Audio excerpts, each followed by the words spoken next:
Welcome to the Bottom Line Sports Show. We got a late start tonight, and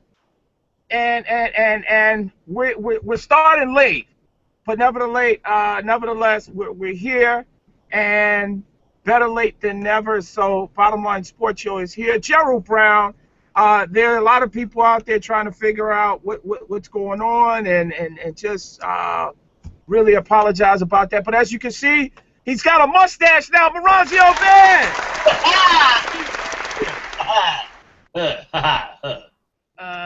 What's going on, Marazio?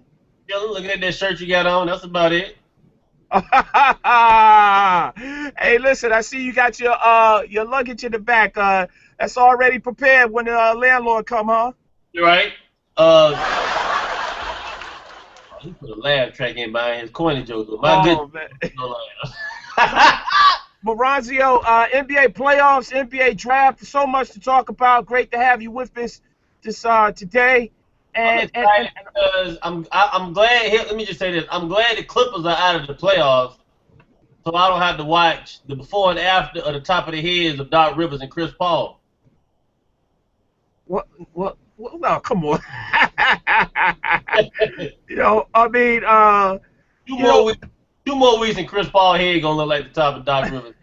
But you know what, Marazio? Only you will have some. Only you will have something crazy like that.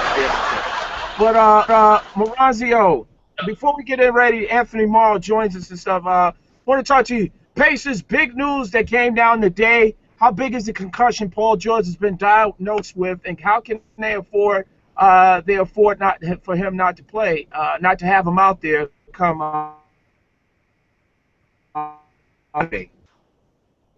Well, let's just say this. Paul George was playing like garbage before the concussion. Okay. And? All right. Paul George was playing like garbage before he got hit in the back of the head by Dwayne Wade. So it don't gonna make too much of a difference. Yeah. If he played Saturday or not. Yeah, I just, one of the things about it is I don't understand this and the whole situation. Listen, I didn't think that they would go 6 games any old way. I didn't think that they would be in a situation where, they were going to be able to beat them 4 straight. They made so much about home court advantage, but this is the champs. This is what you expect. The Pacers gave that game up, and like you and I have discussed before, they don't have a true traditional point guard. They don't have anybody to set them up. They giving it. First of all, when you give it to somebody in the post don't start at the 3-point line, where that's where Roy Hibbert has been starting to bag Chris Bosh and everybody down from 3-point line. They just don't have anybody to set them up. And you I looked at the game yesterday. Like I really looked at the game. They're not setting the plays up. There's nobody. The offense is not running through anybody. David West is the best ball player on that team. Yeah, I just think that, again, this is going to be a series, and I think it has to come down to if they are in a situation where they almost have to play a perfect series. They have to be perfect and play perfect. Or better yet, Miami has to make the mistakes in order for them to win. Like, Miami has to lose the series more than Indiana has to win. Miami pretty much has to give it up. Like, they just have to just play bad in order to lose this series because the Pacers won't beat them on their own. Yeah, and it's just one of those things where, I just don't understand it. But, I mean, still in all, it's one of those things. But, we talked about this off air in terms of how much criticism a guy like Roy Hibbert encountered, doing the Atlanta Hawks series and so much berated. Chris Bosh hasn't done anything. Bosh hasn't done anything. Surprised that he hasn't been in a situation where anybody said anything to him about it? It covers up. It plays well because they still win. LeBron, I mean, at the end of the day, LeBron is carrying the team, and I think a lot of distractions about Dwayne Wade's knee or whatever. Unless they lose the entire series, then they'll bring Bosh up.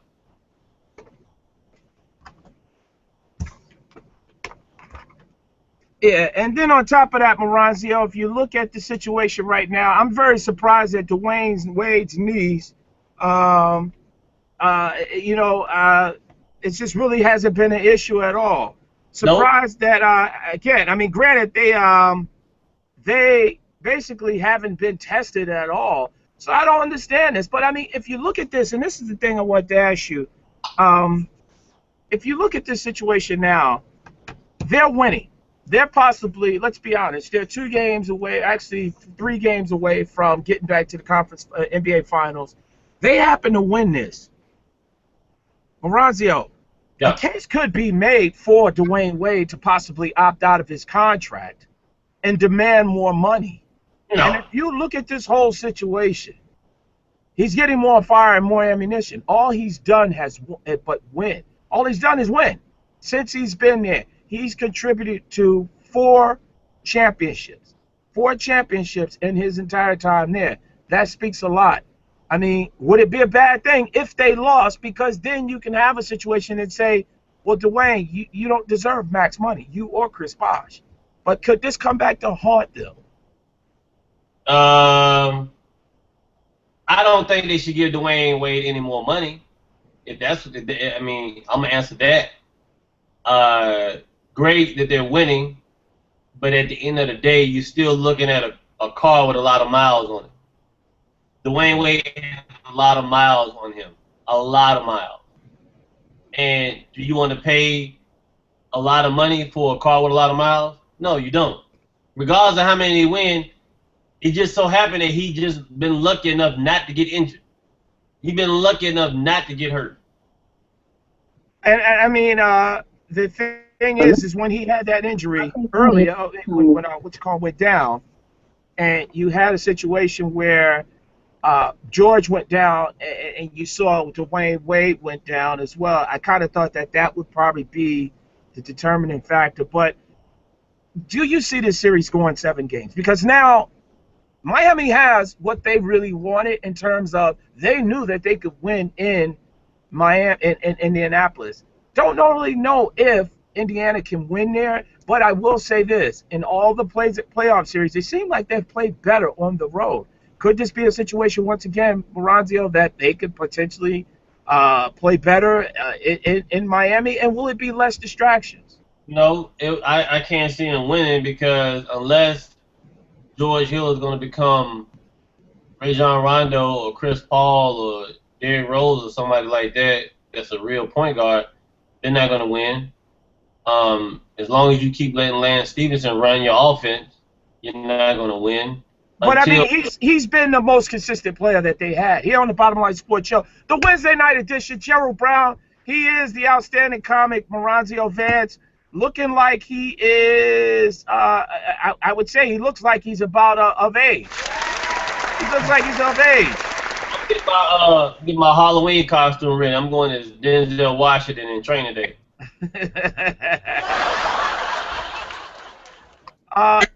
But I mean, this team has been a little bit more focused on the offensive side of the ball when they've been on the road. You know, maybe they do, but can you see this series going 6? Can you see it going 7? 6 games, yes. 7 games, no. I can't. I can't because they should have won that game last night. Well, I mean, you have to factor in the I guess more than ever the concussion, and for him to say that he played with blurred vision, that's not always a good situation moving forward. So he should have sat down. If he was playing like that, he should have sat down. Well, look, we're going to talk about that as well as in the NFL side in terms of these athletes. Now with the lawsuits going back, we're going to talk about the NFL draft lottery that took place yesterday. We're going to have on Anthony Morrow of the New Orleans Pelicans, waiting on Amo right now to come on and join us. And, you know, they join us and talk about really the direction of the Pelicans. They didn't get one of the high lottery picks, but really just deciding what direction they will be going. Here on the Bottom Line Sports Show, the Wednesday edition, Gerald Brown, Moranzio Vance. Moranzio, so if you look at the situation right now and turning gears and just shifting gears in terms of the the the draft lottery itself. You Right? know, with the situation, your thoughts on the draft lottery yesterday as a whole? You want me to be honest, or you want me to be politically correct? Be honest. It was a waste. Why would Cleveland? Cleveland got the number one draft pick for the third time in the past 4 years. For what reason? To do what with? No one wants to play in Cleveland. I'm not even in the NBA, and I don't want to play in Cleveland. Even if they call me and say come play tomorrow, I'm like, I ain't playing in Cleveland. Are you crazy? Walmart's hiring. I go to Walmart.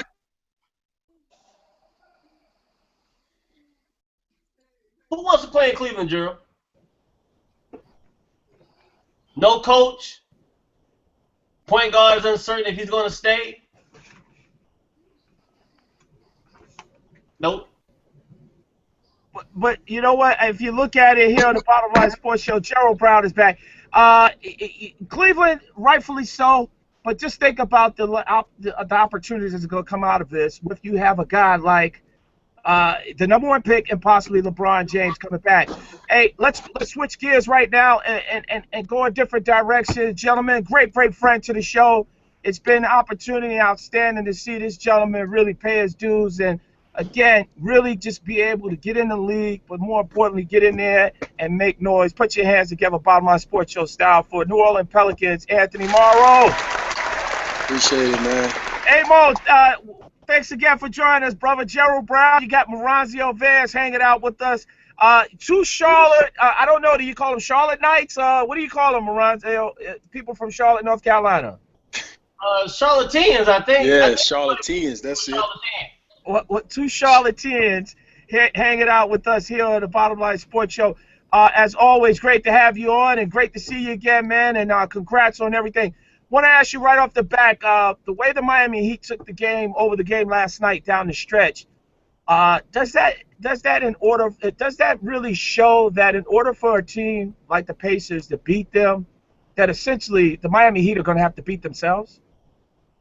I mean, when you talk about the Pacers, I think you just got to have all their stars playing like stars at all times, you know, because I mean, I think the Heat are good enough. Their bench is good enough. Their role players are good enough. For if LeBron's having a tough night, or if D Wade isn't feeling well, or isn't playing up to his potential, then you know they can sustain, you know, against anybody in the league. But when you're the Pacers, you got Paul George and David West going 9 for 32. You know, it's gonna be hard to win like that. Even though Lance had a big game, but you know when you got stars, you got to be healthy and be on your A game from top to bottom when you play against two-time defending champions. Yeah, and they have been. And, again, I said before, it's going to be a very, very daunting task for anybody to really beat them because, again, they've been there and they've done that. And you really just got to play almost essentially a perfect game if you are able to face them. Moranzi, you take the second question. Since you are Charlotte, how do you say the guys again? Charlatans? Charlatans. Yeah. I want to ask Anthony, I like the Pelicans. I like the team. I think you guys have a lot of weapons. What do you think you guys are missing to get you to that next level to compete? Because the West is hard. Like, yeah, it's tough. I mean, it's tough. I mean, it was tough when we looked at our record and saw that, you know, we had just as good or even a better record than some of the teams in the East. But at the same time, you know, I mean, you know, it's part of the game, man. You know, it's part of the game. We're in the West. That is what it is. But I think the only thing that we maybe be missing is just experience. That's all it is. You know, even me being the second oldest guy on the team at the time, you know, I don't have any playoff experience, but I just had a lot of knowledge, and that was a role I had to fulfill, and I was kind of funneled into, but I kind of took on the role as well. It was a challenge, but it was fun taking on that role. It was different for me. But at the same time, you know, I see the game a little differently than I did when I was 23, 24 years old too. So from what I can tell, just experience, worked really hard. Let me say this. Let me tell you what I like about your game. You're a big man that can shoot the three. You know what I mean? Yeah. I think that's an asset to have. You're a big guy that can shoot the three, because a lot of the European ball players shoot the three. The big men can shoot the three. Mm-hmm. You know what I'm saying? Versus, you know, American bred ball players, not too many big men can shoot the three. I think you spread it. You spread the defense. You make them have to come out on the perimeter to check you. You know what I mean? I really, I don't know if I need to call Monty or whatever, but I need to see them start setting some plays up for you to get you in that offense of rotation. Well, I'm 6'6". Well, you have to understand this. You have to understand this. Look, I'm 5'6", so to me, you huge. Yeah. But with that being said, the jump shot. I was talking to Gerald, and we said this off the air before. It's not that many shooting guards that shoot anymore. Yeah. You know what I mean? Yeah, I think the game is turning into a lot of combo guards and yeah, we'll get I guess Anthony Amos moving around and stuff in his house. But Marazio, I still say that he's the best three-point shooter in the NBA. He's one of the best, and granted, you got to throw in guys like Steph Curry, you got to throw in Klay Thompson. But from a consistent standpoint, Amo, when he lit it up, he's back with us right now, Anthony Morrow. The best three-point shooter in the league for a minute. He was there. He's one of the best. Put him in there, and he deserves his just due because this is a gentleman that basically, when he, again, his story is amazing to go undrafted out of Georgia Tech, go in, and then when he get his opportunity, I think his first game puts up 40-plus points, I believe, with the Golden State Warriors and really just got it going. Then he goes to the Summer League that summer and sets the record for most points in the Summer League. And really, it's been smooth sailing and really just earning his keep and stuff as a gentleman that you got to be able to make sure that you got to pay attention to, as I guess he's having a little problems and stuff. You take Anthony and put him on. Say, bring Anthony. I'll take Anthony over Jimmy Butler. Well, I will say this. I think that, again, Amo's back. Okay, that's good. Now, I was just explaining to Amo in terms of just the rise that you had. You paid your dues, and just, you got to understand, first of all, Moranzio's a comic. He's out in L.A., shows like Enlisted. So you got, even though he's a comic and everything, but at least he was being honest about his size because didn't get a little bit honest because that 5'6", it's about 5'2" without those little lifts he wears in his sneakers and stuff. So I'm sorry about that. I'm taller when I'm standing on Gerald's stomach. Crazy. But talk about what you took away from last season in terms of just really with the whole situation. Again, I know you battled some injuries and stuff. Talk about what you took away from the season as a whole. Just coming off of last season, with all the injuries and everything I had, the season before last, excuse me, having all the injuries, I wanted to come in and just basically endure the entire season. I wanted to play the most games I played in the NBA season, which I did this past season. I played 76 games. But from basically just, I learned that I had a lot more in the tank than I thought I did. That was kind of it was kind of a hard hit for me, like emotionally, physically, everything, the season I played in Atlanta and in Dallas 2 seasons ago, just because I hadn't been through those types of injuries before. I haven't been in a rotation before. So it was one of those things where I didn't look at it like it was just a bad thing, kind of just built character. I just had to fight through it. And, this past season just, got back to being who I really am on the court. So it was just a blessing to be a part of the Pelican team.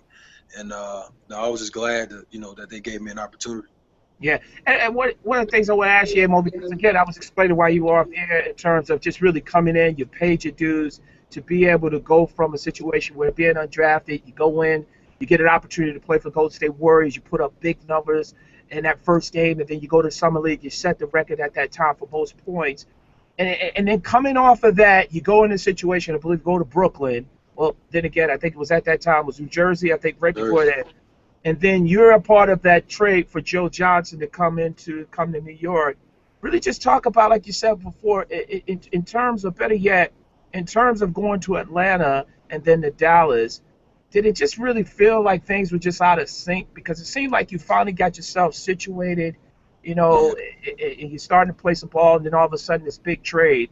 And just seems like did it seem like you just didn't fit in with Atlanta or Dallas as well? Yeah, I mean, it was like I said, it's part of paying your dues, you know, and it's a business, obviously. You know, getting settled in Golden State, you know, as a rookie, I thought I was gonna be there forever, you know, and then going to Jersey and then really kind of growing up with that situation, and then coming into my own in that second year, and then getting traded, you know, again to Atlanta. But it was just one of those things where it was kind of a learning process, it was a growing process, and like I said, it built character, and it just it was one of those things where I looked at it as it's not really a negative. Whatever I get out of this is gonna make me better in the future. And not being in a rotation was something I wasn't used to at this level, or it really in my life. But it was one of those things where it I didn't really feel like I needed to be humble, but it humbled me even more, just in terms of wanting to go out and prove myself even more. Being a 27, 28-year-old guy, only been in the league for 5 years, still wanting to prove and show what I could do, and get to the playoffs one day. And it was just a lot of motivation. It was a chip on my shoulder. I'm thankful for that. Dale Dempsey, Monty Williams gave me an opportunity. That came in. They didn't give me anything. I had to earn everything. So that's just how I liked it. That's what I've been up against my whole life, and that's what I'm used to. I'm not used to anything given to me. I don't even want anything given to me. So as hard as it is to watch these playoffs and not be in them, I wouldn't want to be in a situation where, I had like a silver spoon in my mouth, or just getting funneled into the playoffs because of who I am, or anything like that. I feel like we were earning it, and those guys are really earning it down there in New Orleans, and they'll get the opportunity to get it. Yeah. Now I know that you are you have a player option in terms of that, and I mean obviously the season just ended not too long ago, but where do you stand with that in terms of, do you think you might be returning there, or are you really going to opt out to try to trust the free agency market? We just got to see. It's still early. We just got to see. When I talk to my agent, we're gonna talk to Dale, and whatever happens, we're gonna be as loyal to them as possible, obviously. But that basically right now, I'm just working out, not really thinking about it. But going into it knowing that I'm thankful not to be in the situation I was in last summer. So it's just a situation where it's, again, the business aspect of it. Every year, or every contract year guys go through, it's a business aspect of it. But one thing I can say is I love New Orleans. The fans were great, city is great, coaches, teammates were great. I feel like I really came into my own. So it's just a thing where we just gotta see what happens. I'm just looking forward to it. Yeah. I just want to say that if you don't go back to New Orleans, you want to go somewhere where you want to be appreciated, I'll make a phone call to my head office in Chicago. Like, get in the Bull squad with me, because we need a shooting guard, damn it.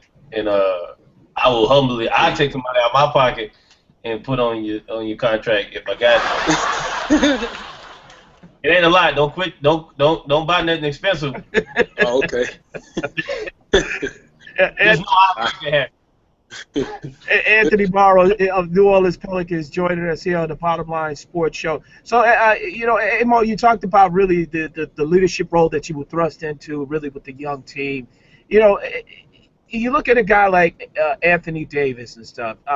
It seems like, as far as the Pelicans are going to go in the future, rest on Anthony Davis. How important is it for this young man to take that next step, and more importantly, be able to sustain all the little the nagging injuries he's had in the past? Oh man, first of all, just unbelievable guy. Unbelievable kid, great attitude, hard worker. Always one of the first guys in the gym, great personality. But I think in order to take the next step is just going to be, just continuing to grow as a player, continue to keep his work ethic like it is. Everything he does now. I've been around a lot of pros, man. I haven't seen too many work harder than him, and he was a 20-year-old guy, 21-year-old guy.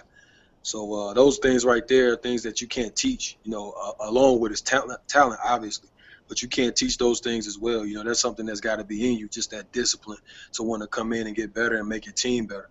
He one of the most serious guys on the team, and I've never seen a 20-year-old so serious. If somebody was late or somebody, messed up or something like that, he was one of the first guys that, that wanted to get on him. So he wants that leadership role. He wants to take it on, and he's not afraid of it. So that's something that's special, that's in him. But in terms of I guess the little knick-knack injury, he grew like 7 or 8 inches in the last 3 years or something like that. So I mean, that's ridiculous right there in itself. So, I think his body is still catching up with his talent, and I think it's really close to being, in sync. But you see what he is now, so it's going to be scary to see what he could be in the future. Let me just say I'm very upset that he's still growing because I'm not. Uh, I stopped. I stopped growing 20 years ago, but I don't care. It ain't about height. It's about your heart, Yeah, right? that's right, man. That's right. My Yeah, man I'll be said that. you really. My man said you really 5'2", man.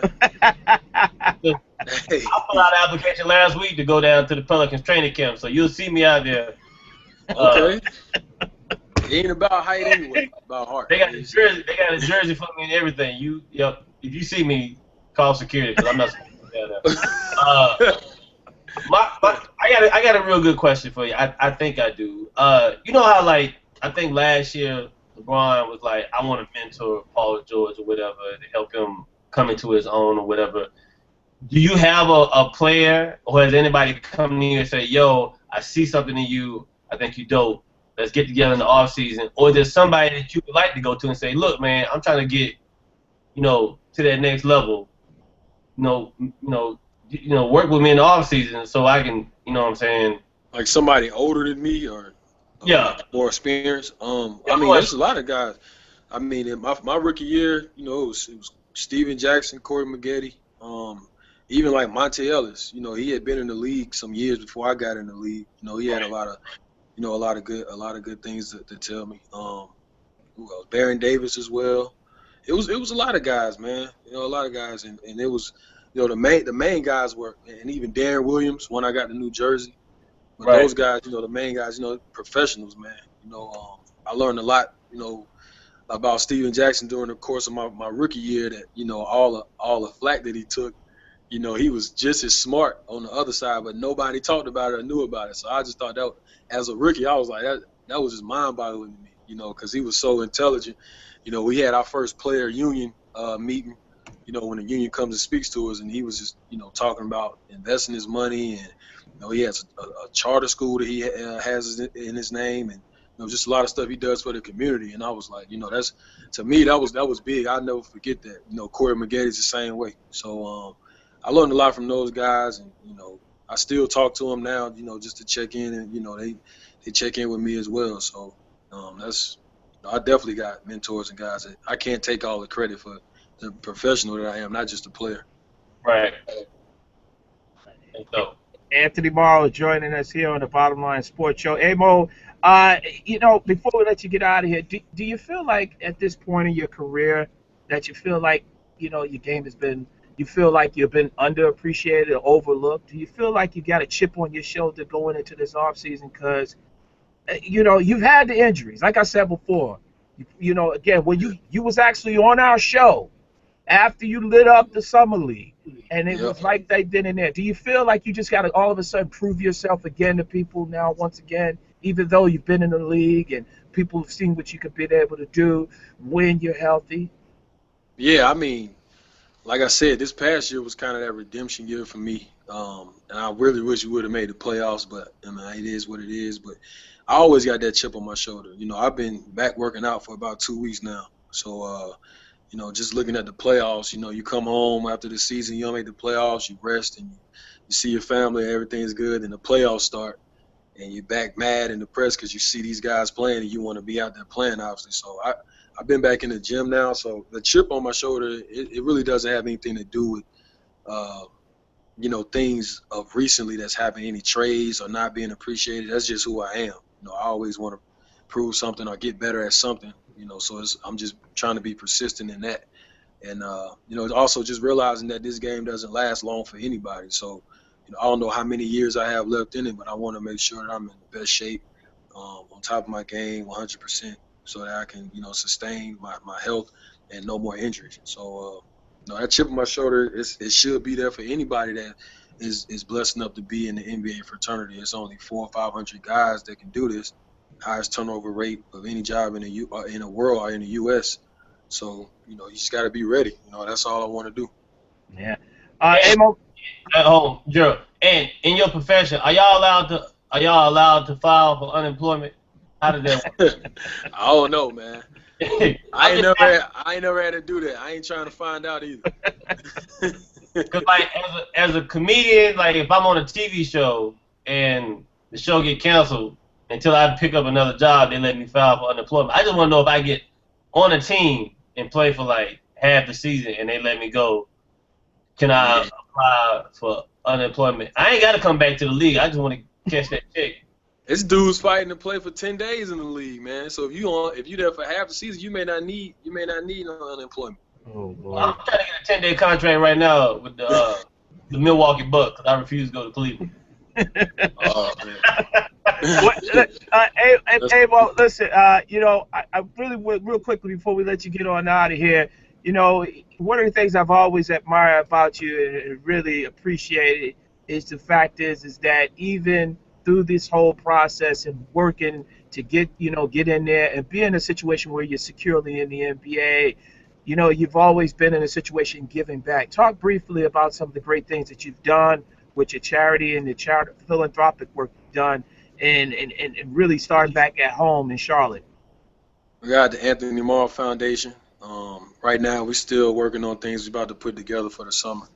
Last summer, we did some stuff through the church in my neighborhood, and it was great. So we're looking forward to doing a lot more of those events, cookouts, giveaways. I did a huge shoe drive and clothing drive, and we got a lot of school supplies for the kids last year.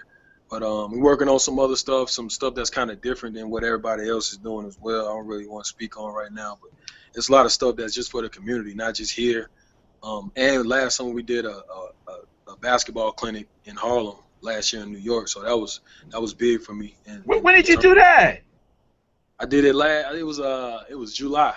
It was July. You did it with Chris? Did Chris be a part Yeah, of with it? Chris. Yeah, I did it with Chris. That's my man, Chris. Well, true Chris. story. I used to coach Chris when Chris was Yeah. AAU basketball. Okay. He always got good stuff to say about you, man. That's my man. Yeah, he in Texas right now coaching. He's doing his thing out there. Yeah, he's with the Dallas Mustangs, I see. Yep. Yeah, he's doing well. He's doing well. That's Hey, what part of Charlotte are you from? I'm from West Charlotte, West Boulevard. I used to go to West Charlotte. Oh yeah. Graduated from West Charlotte. I went to Cochran Middle School. I used to live off Bates Ford Road. My uncle used to have a barbershop over by West Boulevard. Where at? What's the name of it? There was an old. It was called barbershop. It was just an old. That was it. Hey, it was. I probably was in there. Yeah, it was in the cut. Like you had to go down the hill. It was. They had the haircuts for $4. I was in there when I was growing up. Listen, it was like 3 barber chairs, and they were so close that you was sitting on top of the barber. That's how small the barbershop was. You was actually sitting on the barber's lap waiting while he cutting somebody else's hair. I already know. It was over there by Gethsemane Baptist Church. My grandparents went to Gethsemane Baptist Church over by. Yeah, I lived up the street from there. I lived in Kings Park. I lived in Kings Park, right up. Used to walk up there and play ball. Yo. Yeah. There it is, right there. That's the same barbershop. It might have been called Magnums. That's it. Yeah, Magnums, for real. That's it right there. I knew it. It's only like 3 barbershops. My uncle's name was Charles Good. Yo, that's crazy. Yeah, Mr. Charles. Yeah. Yeah, I remember them. That's crazy. Yo, I gotta connect with you. Yo, you from Charlotte? I'll help you out with the foundation. I don't get to go home that much because flights cost. But yeah. With that mustache, you don't get a chance to fly. Kids fly free. He tried to take advantage of it. Gave his mustache off. Hey, but you need to break up that. You know what? You need to be involved in the community and stuff back in Charlotte, man. Real talk. Yeah, come on, man. Come on down there and help out, man. Get all Hollywood. No, I'm serious. We could do something. I do a comedy show or something. We do clothing drive or whatever. Like I used to live off of Bates Ford Road, so I used to. That's West Side. Yeah. Yeah, West Side Community Center. I'm gonna get your information so we can we can set something up. Cause I need to start going back home. I don't get to go home enough. But Gerald, your shirt ain't getting no reception right now. You okay? He had to throw that one in there. But hey, listen, man. I'm glad, always, man. And hopefully, again, we get you on Sirius XM NBA Radio this Sunday. and definitely share with the masses. But one thing I will say, man, even though you stood the kids up in Harlem that time, you still my man, 50 I grand. never stood the kids up Yes, in you did. Harlem. I never Remember that? You was stood the like, kids yo, up. you called me 3 days before. You was like, yo, you coming through to Harlem? And you was like, yo, oh man, I can't make it. What was that? I don't remember that, That was man. when you was with New Jersey, and I said, yo, it's no problem, because I said, yo, you come out right in Harlem on 111th Street in Lenox, right there in Foster Projects, and King Towers. I was like, yo, there's a little basketball thing. If you come I through, know what you talk. Yeah, I don't remember that though. yeah, I you know was where that like, is. yo, you said, yo, I Listen, said, hey, if I did, and I made up for it this past summer. yeah, but you know what? We had a great shooting clinic. It was great. Them kids got a lot out of it, man. That's all that matters, man. And listen, man, I've said it before, and I'm gonna say it again. I'm a big fan of yours because you epitomize what it's all about, being, hard work. But more importantly, man, I'm happy for you because I know that, again, getting that opportunity and you stayed humble, man, and you wasn't walking around wearing shades at night and stuff. You stayed humble, and always remember, my friend, a setback is always a setup for a comeback. Right, Yeah. right, man. I Do appreciate that. you know Jeff McGinnis? Yeah, of course. Touche. Touche McGinnis. Yeah, touche, Man, man. get out of here. But I'm hey, playing Mo, basketball with him. Get out of here. I'm AAU basketball. I just stopped growing. Shut up. rebounding for somebody is not playing basketball, man. Hey, Mo, listen, man, continued success, all you do. I'll talk to you this weekend and stuff, and definitely I'll make sure I give you Moranzio's number. Get him down there and definitely support all the things you got going on. And let everybody know about the website where they can get information to support some of the causes that you have upcoming. You can go to MrRiseandGrind.net and also Anthony Morrow Foundation.com. You can go find things on there as well. Yeah, definitely. People go out there and really support it. Hey, Mo, as always, I appreciate you, brother. Thank you, man. I appreciate everything, man. Thanks for having me. Always a pleasure. Anthony Morrow. Got to get him out to 8. One of the best shooters in the NBA. I'm on him on Chicago squad, yo. See, that's what I'm talking about. See, connecting you with people. I want to put him on Thibodeau. Can somebody get Thibodeau on the phone for me? Again, just really being able to connect you with those type of people, and see, you're gonna feel good. Be able to get out there and think about it this way. Look how the world is so small that he knew your uncle. That's crazy though. That's real talk. Yeah, but I mean, again, it just shows you how small the world is, especially when your uncle was giving them old messed up hairline. Look at R. Billy. Orazio, we started talking about the draft lottery, and I'm sorry, man. And no, it's fine. I mean, we talked about the fact that let me just do it in a nutshell. We talked about the fact that Cleveland has a lot of pressure on them with them having the #1 draft pick once again, and then we also talked about off the air about them selecting Anthony Bennett last year, which they drafted him not to be a starter. They just drafted him because they needed a body on the team. But they took him #1. He really didn't contribute. They have to decide what they're going to do because they have a lot of variables. Kyrie Irving is not going to stay. Even if LeBron came, Kyrie still doesn't want to be there. You have to figure out what you're going to do with Deion Waiter. You got to figure out what you're going to do with the #1 draft pick that you have. And then, people were talking about maybe Kevin Love coming there, that possible scenario. Once again, he's not. Kevin Love was already put out there. He's going to either go to Golden State or he wants to go to Chicago, which I prefer to have him in Chicago. But at the same time, once again, when we talk about this, wait a minute, let's stop that right. Stop right there. What does Chicago have that you can entice Minnesota to take back? And please don't say Carlos Boozer. Please don't. That doesn't help you. At the end of the day, unless we're willing to part ways with Taj Gibson, or we're willing to part ways with Tony Snell, or Moranzio. Butler, somebody like that. But I mean, at the end of the day, do we have enough pieces to make somebody say, "Ooh, that's a good trade"? No, we don't. Yeah, Not even if we were willing to give up Derrick Rose, it's still not good. Yeah. Here at the Bottom Line Sports Show, Gerald Brown, Moranzio Vance hanging out. Just had Anthony Morrow, New Orleans Pelicans, an upcoming young man played in the D Leagues, played overseas. Jamel Lynch will be joining us momentarily. One of the things about that, how big of a setback was it for the Lakers not getting for them to get the 7th pick in the draft lottery. How big of a setback was that? I mean, the Lakers are not going to compete for a while because they made that classic mistake. Like, they gave Kobe that money.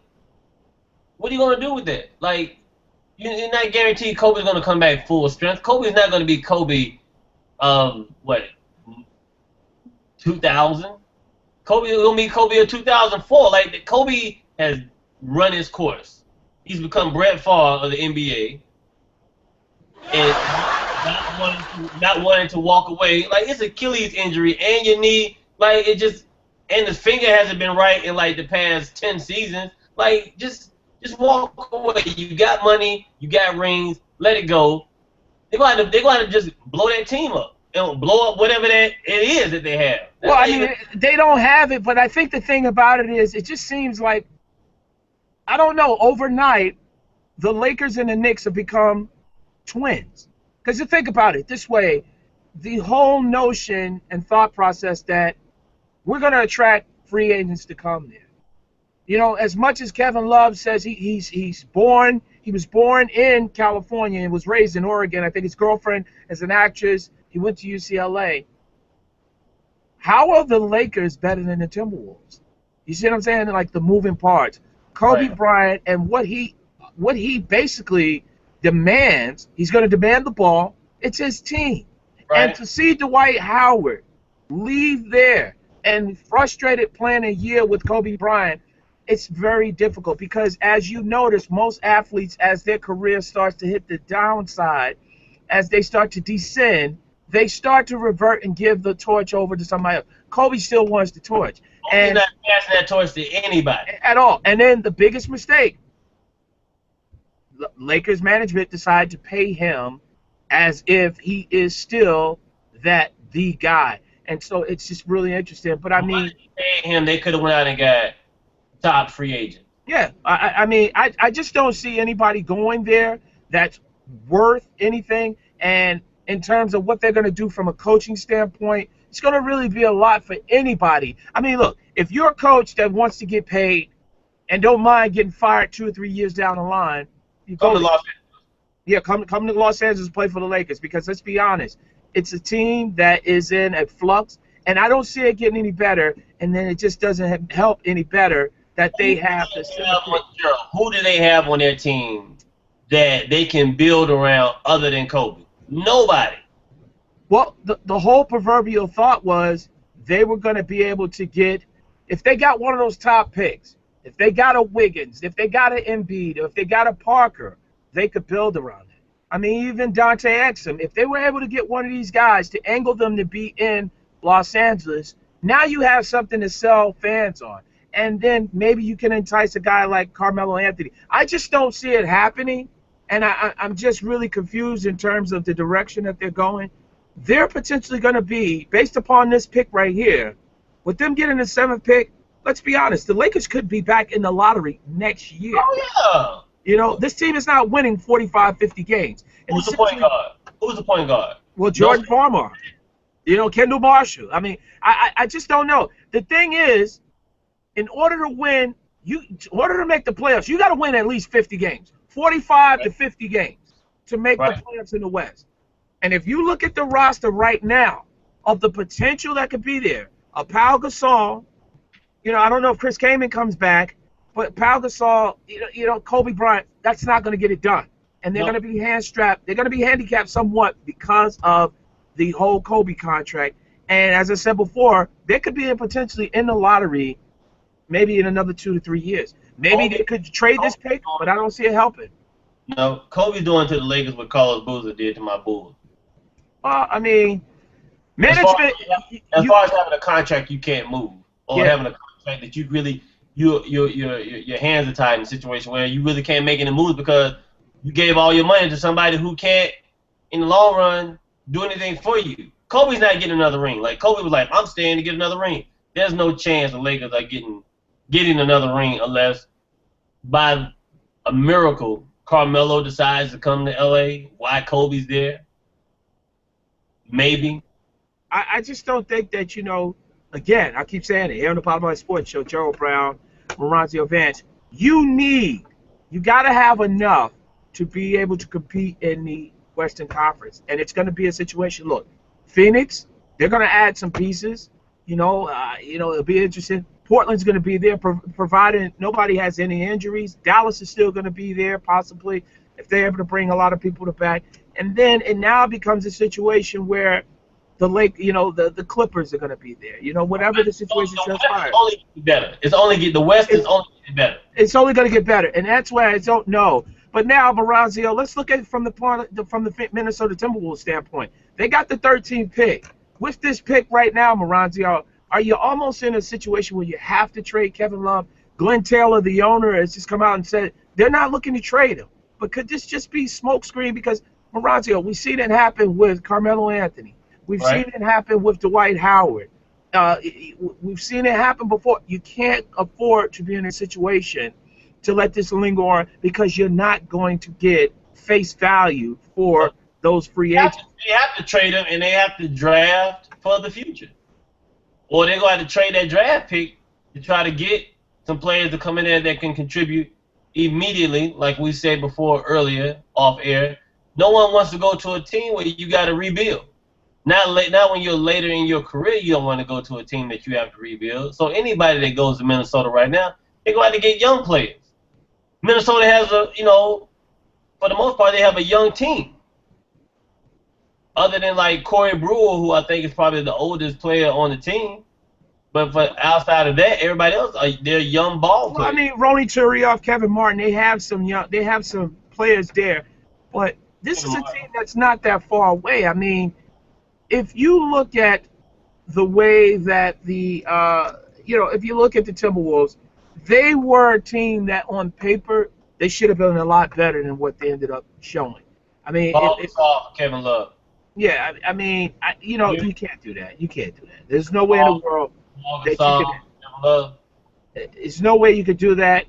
But I mean, you might have to look at the Golden State trade, and if you can swing something where you can get multiple picks in the draft. But see, the biggest problem that I think with a lot of these franchises, when you're a bad franchise and you're trying to become a good franchise, it doesn't happen overnight. And now we're starting to see teams like your Clevelands, your Minnesotas, where they got to strike fast because think about it this way, and we talked about this off air.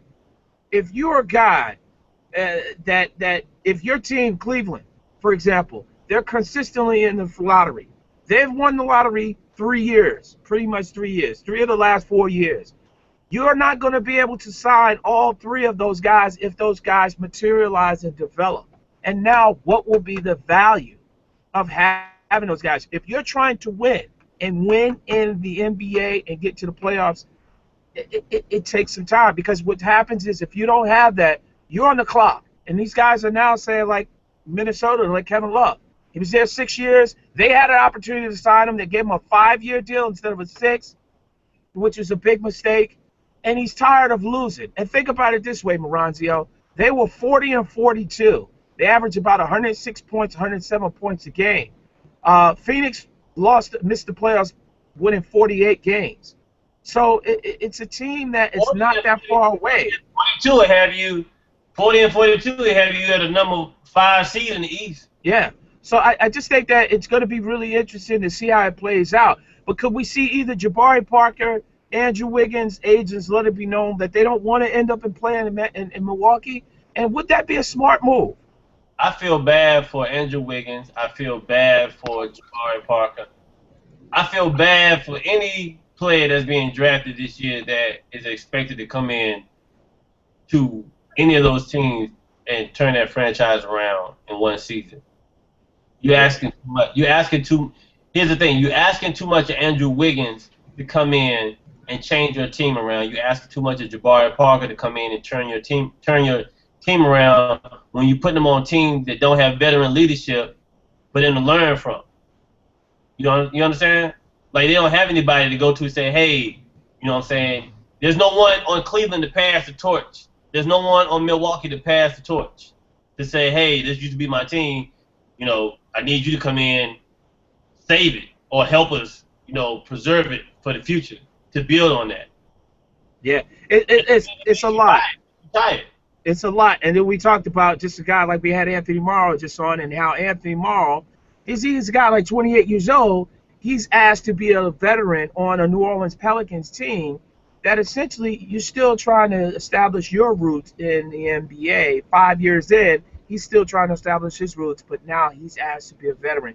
So it's a very, very awkward It situation. kind of works out in his favor in the sense of he's asked to be a veteran in a locker room, which ultimately will provide some stability for him, for them to say we need to keep this guy around because he's a good ball player.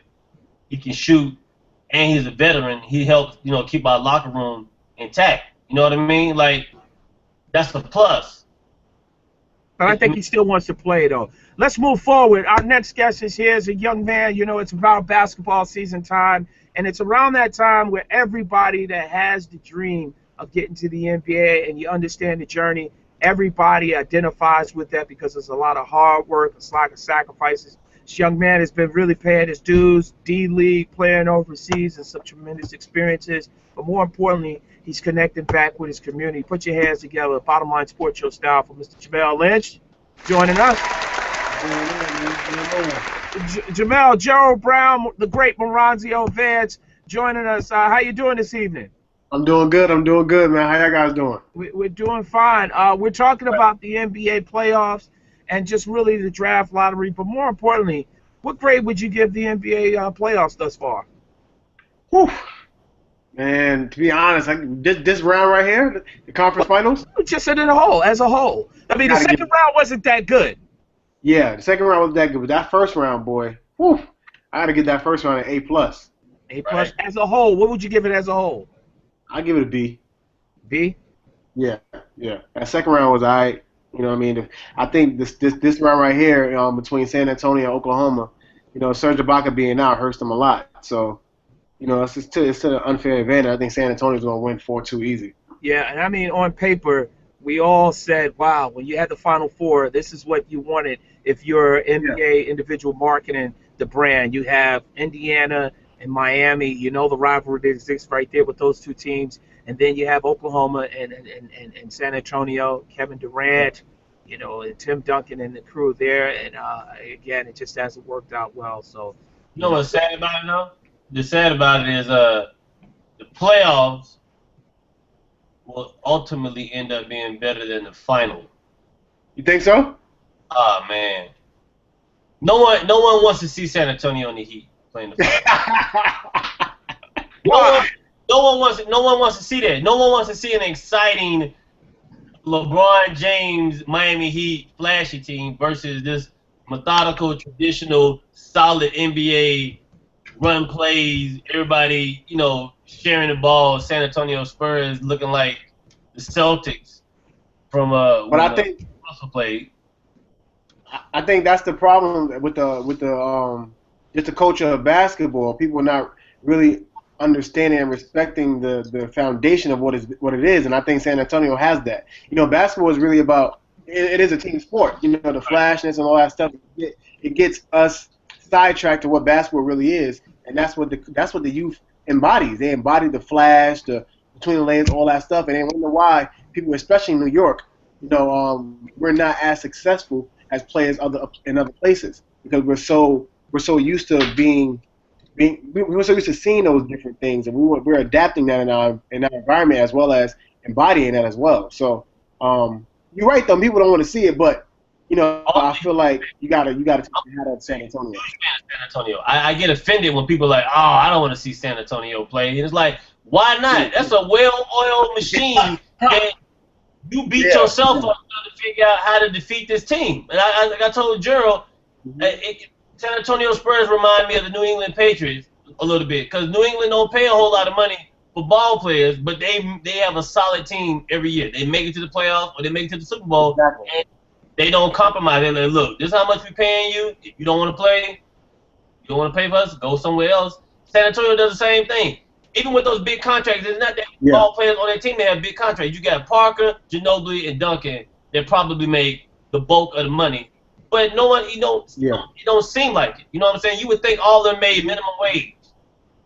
Yeah, exactly, exactly. And I don't think the GMs are getting it. You know what I mean? They're trying to bring all these players on the one team. It's not about bringing a whole lot of talent to one team. It's about cohesiveness. It's Right. about team energy. And San Antonio got to figure it out, man. They've been there for how many years now? Duncan been there since what, 99? They won Team is like, he won 4 chips. Like, you gotta figure it out. here's the beauty. Here's what I do. If the NBA makes a trade in real life, I go try to do it on 2K, and if 2K say that don't make sense, I'll be like, that don't make sense in real life. I'm upset that you even made the reference of the New England Patriots with the San Antonio Spurs. It's almost the same. Farthest from the truth. The New England Patriots play in a very watered down Eastern Division. That they play with the East. The AFC East is so watered down. They cheated for a couple of their championships, was with the whole Spygate. And you look at the San Antonio Spurs. I mean, you're right. They're a well-oiled machine. They're playing in a division or in a conference that's synonymous. That's the best, and yet they win 62 games with, just like you said, a well-oiled machine. So you know what I love about San Antonio, and you argue me. You won't say this live, but you was like, nah, Portland got this. I was like, there's no way in the world Portland is beating San Antonio. Portland, right? Portland uses six ball players. 6 ball players. And they everybody else on the team just in case somebody fall and get hurt. But for the most part, Portland used 6 ball players. And Mo Williams was the number.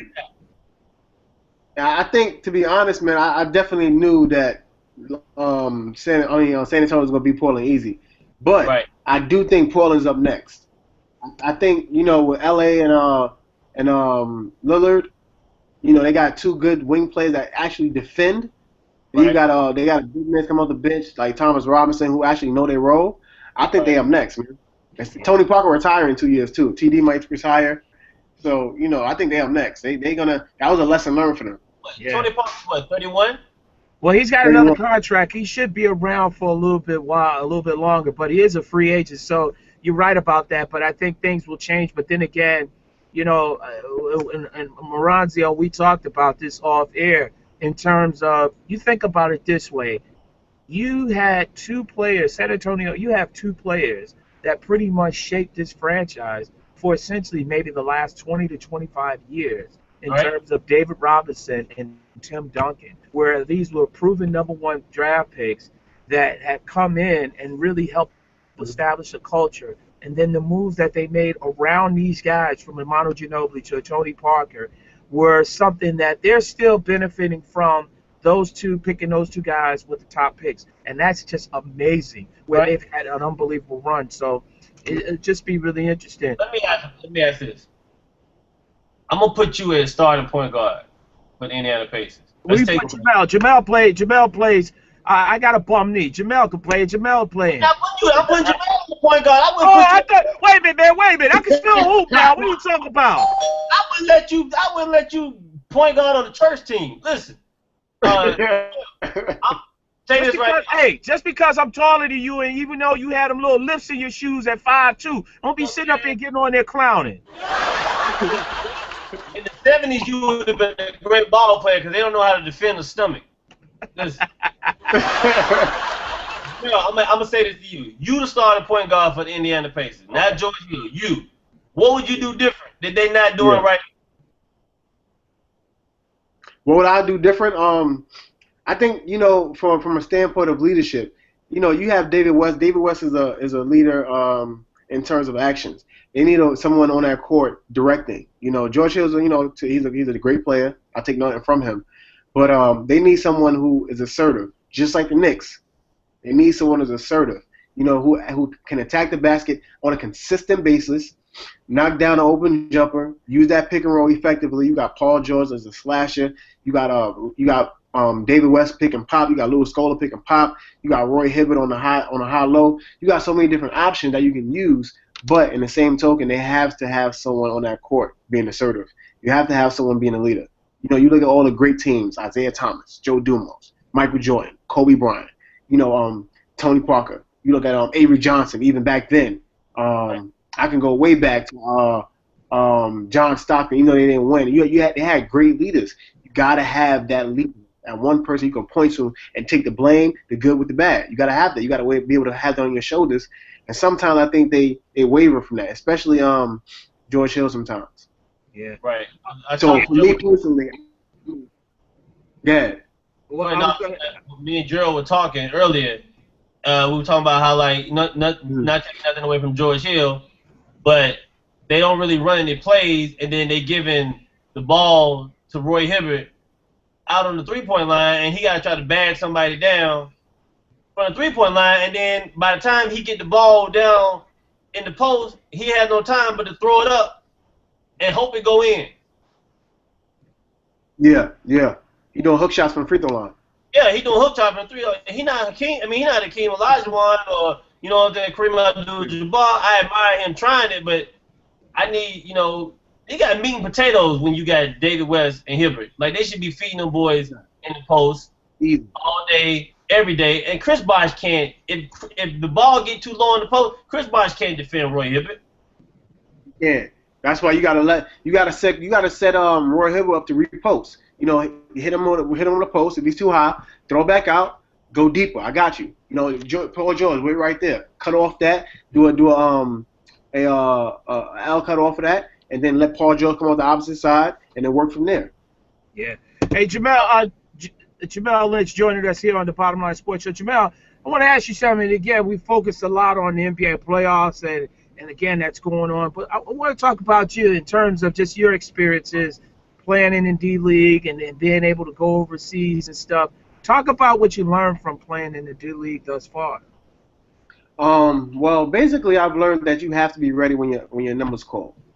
Not only that, you got to have a strong mind. The D League is really back and forth.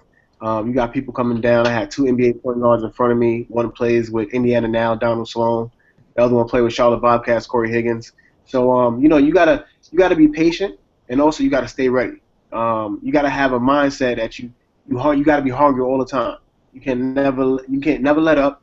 You got to make sure you go into practices with that same mindset, knowing that any time, any day, your number could be called. And it was a great experience. And I'll be going back again this year, coming up this season, more than likely with the Knicks' new team in Westchester.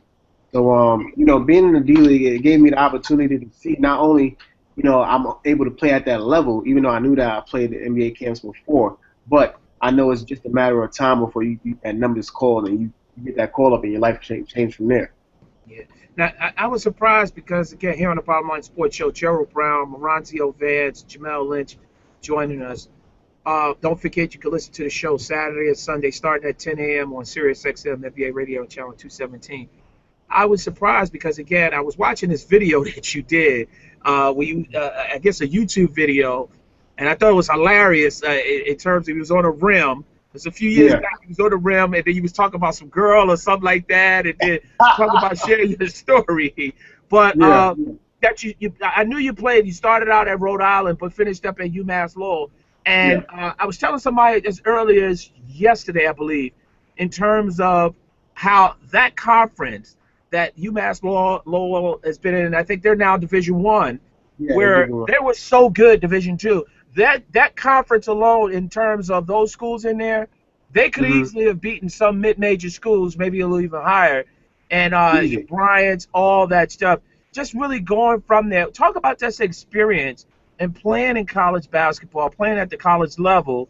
You're playing at an A-10 school like University of Rhode Island, and then transferring to a Division II school at that time, UMass Lowell. But really, again, still having the dream to really want to chase the NBA. Well, being at Rhode Island was a gift. I had the opportunity to play at a high level. Rhode Island's a really good school. Played against Kansas, Duke, Syracuse. So it was a really good opportunity to play there. And then once I transferred to UMass Lowell, I had a very much of an edge in terms of confidence. Even though the NE10, UMass Lowell is in the NE10, it's a tough conference, really tough. You got Bryant was there. Bryant is a Division I school now. Merrimack is a really good school. Yeah. So we had really good schools in that conference. That's tough. A lot of players. Some players was invited to NBA camps from there as well. Some went to the D League from there. So playing in that conference, it gave me an added grittiness. Rhode Island was more of a finesse, talent, confidence. UMass Lowell to NE10 was really grittiness. Coming from Brooklyn, I had that, but on playing at the college level, it was just different. Understanding the fundamentals and establishing that foundation. So from there, I had the opportunity to play overseas, and it was a difficult transition in terms of becoming from college to pro. Understanding that the game is just a whole nother level. It's a whole nother level. I was able to go to Vegas for NBA camp. Rudy Gay was there, Kevin Durant, Kyle Lowry. These guys I had the opportunity to suit up with. And, you see the different levels. They went to Texas, Villanova. And the transition was different, in terms of the speed, the strength, all those different things were just different for me. But I adapted quickly, and, it allowed me to flourish from there. And then I got drafted in the NBA D-League. I had a great opportunity to play with the Knicks Erie Bayhawks team. And, it's from college to being a pro, the most difficult thing for me was the mental aspect. The training was fine, training intensively. You do that. I've done that my whole life. But the biggest difference was the mental aspect. Playing at a high level. Yeah. And again, I wanted to just ask you to transition from that because, again, I've always heard a lot of guys, specifically young players and stuff that come out, they always said, I could go overseas. I could just go overseas. And not realizing that overseas is just as competitive than the NBA in terms of the elevation in certain levels of European basketball.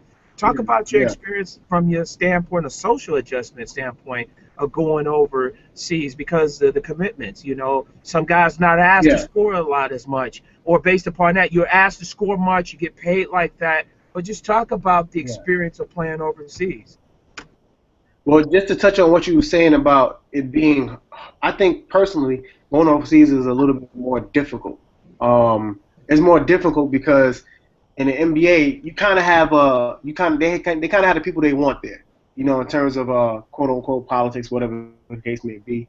Overseas, you have a plethora of athletes from different backgrounds and stuff like that, and it was just a little more difficult to get in. It is a little bit more difficult to get in. People think overseas is it's easy and I could come over there and average 30. Nah, it's not happening. Because some teams, like you hinted upon, some teams just want you to score 12 points, 11 points. You'll still get your money, but they don't want you to do too much because they may have their players over there who are already established. They may want you to just come in and play a role. Now, you coming from a Division I school, so you come from a Quinnipiac or a Rhode Island or something like that, you're the man.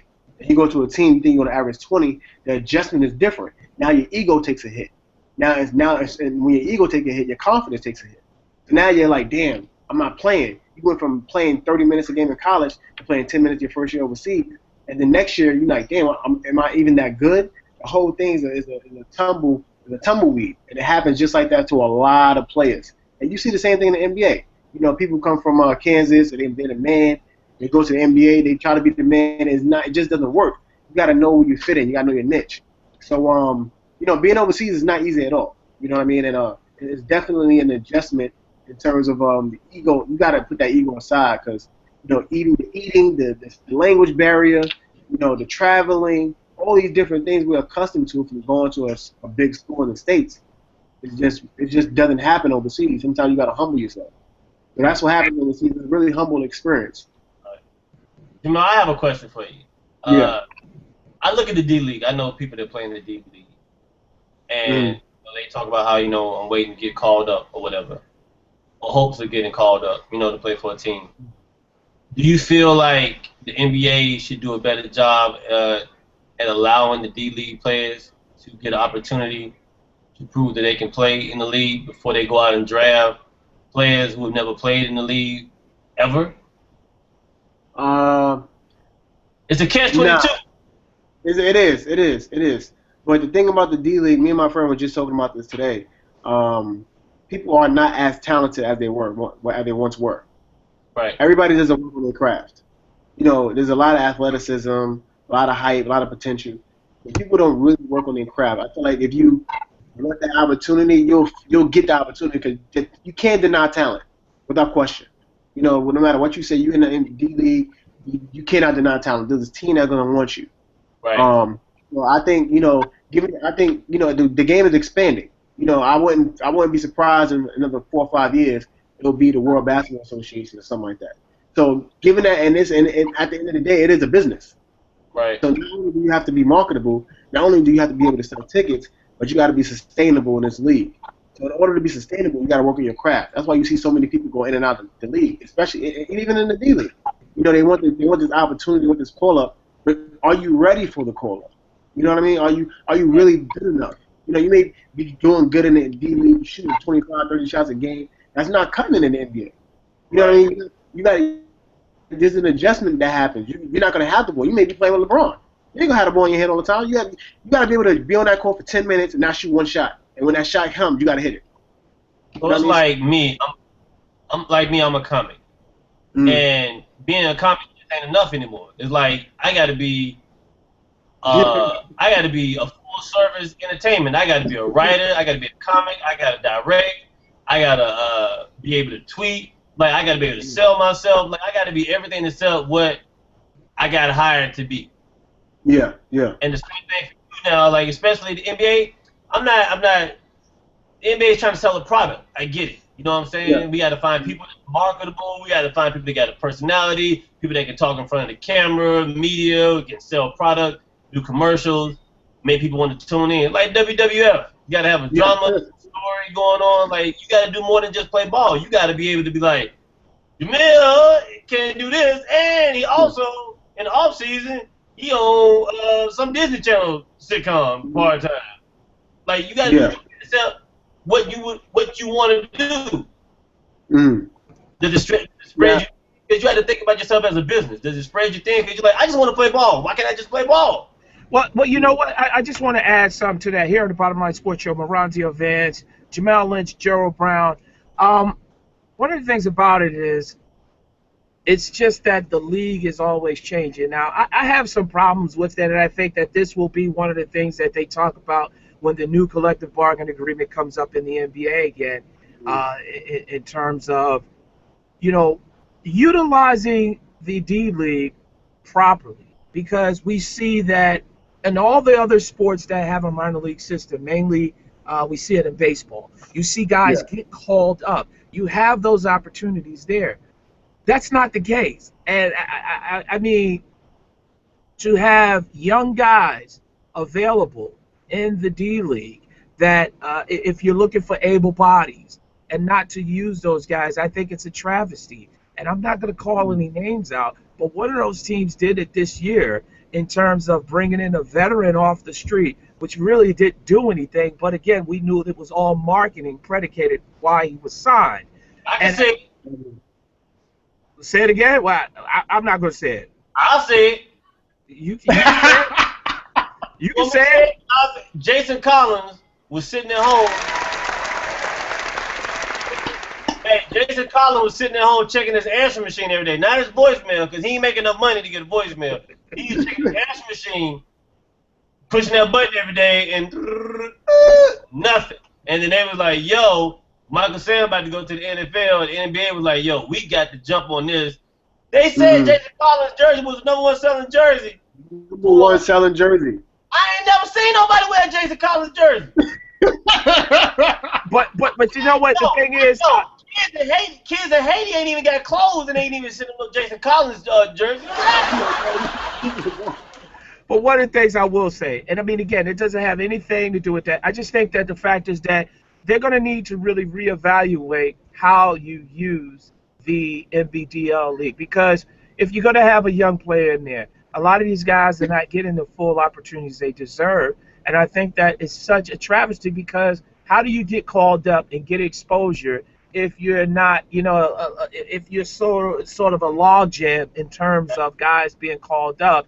That it's just unfortunate, you know, and I'm hoping that moving forward in the new collective bargaining agreement that will take place in a couple of years, that they really try to reevaluate that moving forward. What's next for you? I'm sure somebody in the D League averaged more than 1 point, more than 1 rebound a game. I'm sure there's somebody in the D League right now that's 7 foot that can average more than 1 point, 1 rebound a game. Yeah. I'm throwing that out there. I don't know the numbers, and I don't know all the D League teams, but I'm sure there's somebody out there who averaged more points than Jason Collins did. Yeah. Well, And Jamel, we don't want to get Jamel in no trouble or anything like that. You see, he's not smiling or anything like that. But Jamel, before we before we let you go, I mean, talk about some of the stuff that you're doing off the court. I think it's really fascinating because as a young player, still really defining your NBA journey, you've really been reaching back, giving back to your community, and trying to help out those in the neighborhood and in the various communities throughout the New York tri-state area. Talk a little bit about some of the things that you've been doing on the community standpoint. Okay, bet. Definitely. I'm doing a basketball program in my community. I'm from Brooklyn, New York. My community is Williamsburg. I felt like there was a need to reach back to the youth and give something I didn't have. The premise of my camp is to intertwine health with athletics, but it's a holistic viewpoint of the game of basketball. We always look at basketball as just basketball. Put the ball in the hoop, get a scholarship, try to make some money. But it's in order to have longevity in this game, you gotta have a lot of different components. So we're incorporating yoga, Pilates, nutrition. We'll have physical therapists come down talk to the kids about how to stretch. We have an educational portion on telling the parents on how the kids to get scholarships to high school. We are also implementing a part of the program where the kids will be able to grow fresh fruit and vegetables. So it's a different type of aspect to the game of basketball. And also we have current professional basketball players from overseas. A lot of friends of mine who are coming back this summer to participate in the camp throughout the whole camp. So these kids will not only just be learning from people who just play basketball, but people who actually have the foundation and come from where they come from. It's important for kids to see that people who made it come from where they came from. And in order to see that, these people need to come back. So this is what I'm implementing in my camp. You give a kid money, you give a kid clothes, sneakers, those things come and go. You give a kid meaning, those things last forever. So I have a for-profit that I'm doing called Big and Little Basketball Camp in Brooklyn, New York. I'm doing it with former NBA player Vin Baker, a really good friend of mine, a mentor of mine. And I'm also doing a nonprofit that's called Get Your Game Up Saturdays and Sundays. It's the same premise as the for-profit, just a condensed version. And we just want to give these kids the opportunity to learn about the game of basketball on a high level at a young age. I feel like if we implement these things in these kids at a young age, we can rejuvenate a generation. So I'm definitely looking forward to it, and it's gonna be something big, man. I'm looking forward to seeing what God has in store, and thanking God for this opportunity just to speak about it and connect with great people. Chris Broussard is going to be a part of it, working on getting Allen Houston. And, like I said, Vin Baker's a part of it. So, I want to make sure these kids see that we care, and giving back in that component, in that aspect, on such a grand scale will show that. It's going to be a team aspect. We're promoting self-esteem, leadership, all these different things that kids suffer from in the inner city. And they don't have the opportunity to learn from them. There's a lot of fathers who are not home, mothers who are absent. It's a perpetual cycle that happens. And I think, this camp and my nonprofit can help, if not impede this perpetual cycle. Yeah. Where can people find out, real quickly, where can people find out more information and really help support the cause and also know about some of the events? We're going to have you and Vin come on the show on SiriusXM. Really want to make sure we get the word out. But where can people real quickly get information about it? 1 second, Joe. Well, they can find out on my Instagram is J_Lynch57, as well as my Twitter is the same thing, J_Lynch57, and my website will be coming out this weekend is jlynch57.com. Got you. I appreciate it. Well, you know what, Marazio had to run. He had some of the great things and stuff, but I want to tell you, he had a show to do. He's out in California, the comedian. He had to leave and stuff. But Jamel, listen, it's a pleasure to get a chance to rap with you. I want to just say, you know what? I admire the things that you're doing, and I've always said, in growing the Bottom Line Sports Show, every show, everything, every journey has a story, and it's just again, so many things that using this platform to be able to bring awareness to some of the great individuals such as yourself that are doing so many different things. And the spotlight might not be on you to really just sit back and acknowledge some of the things that you're doing, but you know what? It's our duty utilizing this platform to bring awareness to individuals such as yourself that care for others outside of their immediate family and really having a strong impact in trying to help others. And I salute you and commend you for all that you're doing. And again, it's going to be specifically in terms of your basketball. Just stay humble, stay hungry, and don't be walking around with no shades on at night. Walk around and stuff and get to the point where you know what, you walk around with shades on at night and talk about my name is Jay Lynch, instead of Jamel and stuff like that. I don't want to hear about that at all, man. And I think we know some of the same people. Milani Malik, who's a great friend to the show, I do believe another night is also a young lady that, again, really does a lot for the young people in the community. But listen, continued success. Look forward to doing this again. And, again, really appreciate you jumping on the line with us tonight. I appreciate you, G-Man. God bless you, man. Thanks for the platform. I'm looking forward to it, too. Always a pleasure, my brother. Continued success in all you do. Jamel Lynch! Great insight for a young man sharing his journey, and we wish him nothing but the best. And he's already on a great path in terms of being humble and being hungry, and it's also just truly a pleasure. I mean, we had so much tonight, and we got started a little late. We got into the draft lottery talk. Barazio's Vance was hilarious. We enjoyed Anthony Morrow. Don't forget, we're back next Wednesday, Bottom Line Sports Show. We're going to get Fife on here because Fife has been having so many problems. We're going to get Fife for you. We're going to get Fife. He's going to come, and we'll get it all worked out. Don't forget, Saturday and Sunday, Channel 217, Sirius XM NBA Radio, the Bottom Line Sports Show. You can listen to us there. It's been great. Bottom Line Sports Show is out. We say peace.